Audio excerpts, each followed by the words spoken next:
So here's the first challenge for the MV Agusta Turismo Veloce. Customers don't buy MVs to go for a 1,000-mile ride on a solid, dependable bike with anonymous looks. If you want an affordable workhorse, look for a nice, second-hand V-Strom 1000.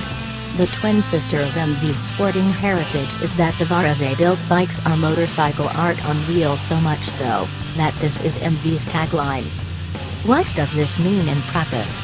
When I first rode one of the very early 750 F4s in production, I almost crashed it. Too much throttle? Trail braking into a damp corner?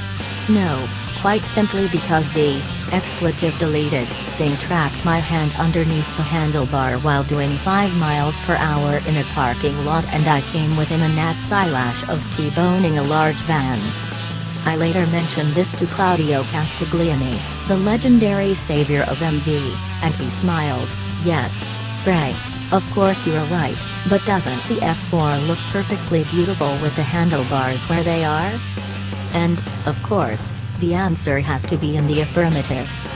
However, having a touring bike which doesn't work is a waste of metal, no matter how beautiful it is. While you can smile, well, as long as you don't end up dead under the front wheels of a van, at the idiosyncrasies of a hypersport bike, the tourer just has to do its job effortlessly and effectively. No ifs, buts or maybes. The thing has to work. MV faced a third issue, or two twin sisters to be precise.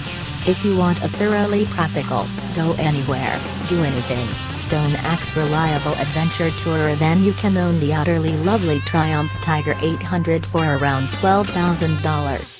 Another $7,000 on top of this will buy the testosterone-laden BMW R1200 GS in premium package trim, or you could save a couple grand from the GS and go down the touring route in sublime luxury with a Yamaha FJR 1300. Finally, and the elephant really is in MV's bathroom with this one, Yamaha will sell the thoroughly excellent 3-cylinder FJ09 to you for a mere $10,490. Now, wait for the roll of drums to fade away.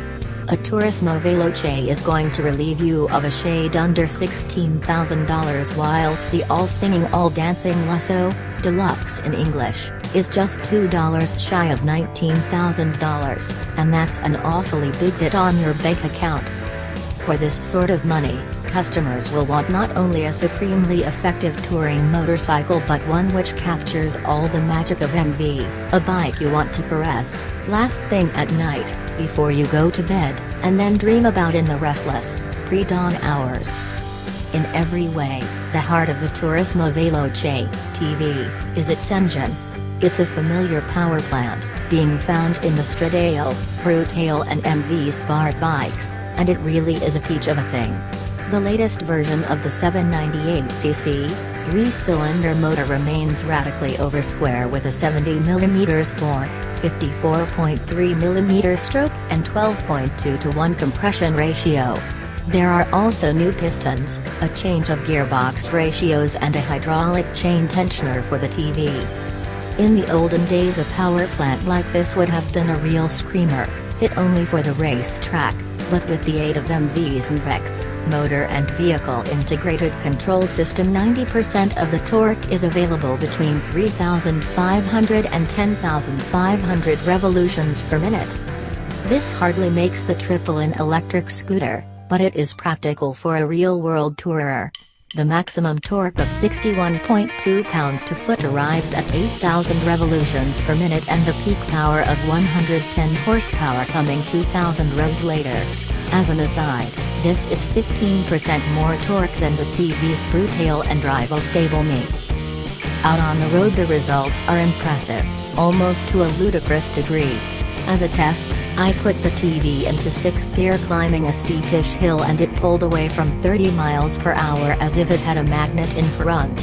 Now clearly no one would ever ride the bike like this normally, but it does show how flexible the motor is. Replicating real riding, the motor was happiest between 5,000 and 9,000 revolutions per minute. In this fat part of the power and torque band it was truly effortless, silky smooth with plenty of revs to spare both above and below the 4,000 revolutions per minute range in which I used the engine. I rode up into the mountains behind Marbella with the TV in third and fourth gear -50 miles per hour to 75 miles per hour, in the company of Brian Gillen, MV Agusta's technical director, and later he described our ride as brisk and yet effortless. This is what the motor gives the rider, a sublimely relaxed and yet deeply involving ride. Normally, I am not a fan of high-tech electronics, with 58 zillion options, but in the case of the TV they do start to make some sort of practical sense. The 5 main parameters are throttle sensitivity, torque, engine braking, engine response and rev limiter.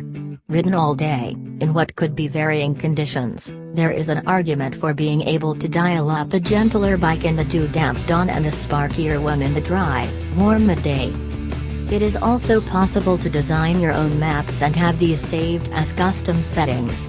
For example, as a motorcycle racer I hate any throttle delay. When I move the throttle drum I want instant response.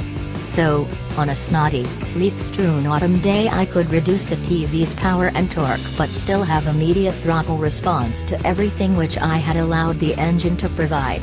Truly, smart engineering.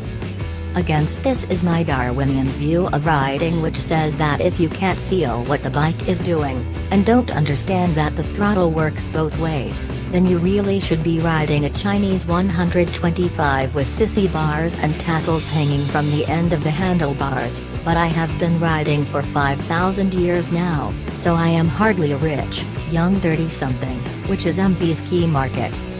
Interestingly, for me at least, the sport option is not the one I would choose if I owned a TV. In this mode, there is too much harshness in the power delivery to be fun, and I don't know if it is much, if any, quicker than the touring program. There is still a quick, intimate relation with the throttle response in touring mode, but there is also a creamy, electric motor smoothness which really does inculcate a king of the road sense. Bow before me, ye lesser mortals, because I am riding an MV Turismo Veloce and therefore I am truly your superior. Or something along those lines. One part of the electronics package I really do love is the quick shifter. I have said that I am hardly first in the line for rider aids, but MV's quick shifter and auto blipper really is a thing of wonder. It is impossible to make the system not work, no matter how deliberately cack-handed or abusive the gear changes.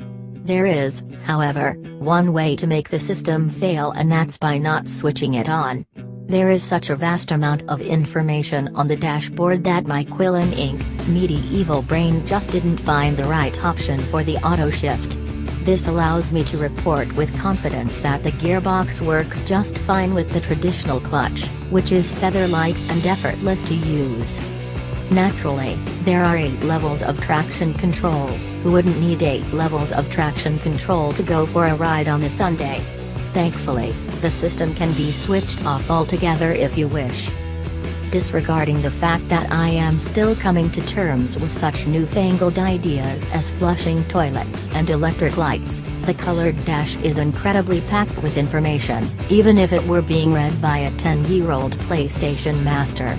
The smart move would be to have the equivalent of a computer's visual desktop, displaying all the options available, and there are an immense amount, and then a choice of screens so that the rider could choose the most appropriate one.